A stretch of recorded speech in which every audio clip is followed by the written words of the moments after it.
Good morning বন্ধুরা, সবাই কেমন আছো? আশা করি ভালো আছো। তো দেখো, সকাল সকাল আমি কোথায় এসেছি। সকাল সকাল আমি চলে এসেছি আমার নতুন ঘরে। হ্যাঁ বন্ধুরা, এটা আমার নতুন ঘর, আমি ঘর বানাচ্ছি। তো দেখো, সকাল সকাল আমি নতুন ঘরে কি করতে এসেছি।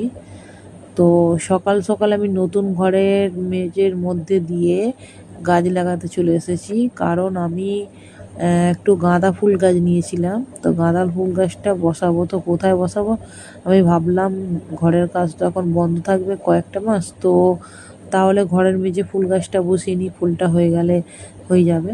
তো দেখো, আমরা একা আসিনি নতুন ঘরে, তো আর একজন এসছে। দেখো কে, ও এসে দেখিলাম বসে আছে। আর এই যে পেঁপে গাছগুলো, এই পেঁপে গাছগুলো আমি বসিয়েছিলাম, ছোট থেকেই ফল দিচ্ছে, খুব ভালো পেঁপে গাছটা। তো এই যে পেঁপে গাছটা দেখছো, এটা ঝুড়ি পেঁপে, মানে ঝুড়ির মতো অনেকটা ডান্ডি হয়ে তারপর ফল দেবে। আর এটা তো সাধারণ যেরকম পেঁপে হয় ওরকমই। তো আমার শাশুড়ি মা বলছে যে ওখানে ওই পেঁপে গাছটা, ঝুড়ি পেঁপেটা কেটে দেবো। আমি বলছি না, যেমন আছে তেমন থাক, কাউকে কাটতে হবে না।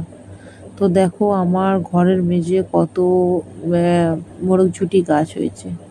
আর এটা একটা তুলসী গাছ। তো বন্ধুরা, এই তুলসী গাছ তোমরা কে কে চেনো, এইটা কি তুলসী একটু কমেন্টে জানিয়ে তো।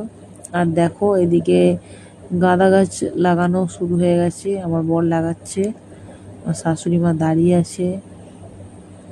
তো আমরা এখানে গাছ লাগাচ্ছি।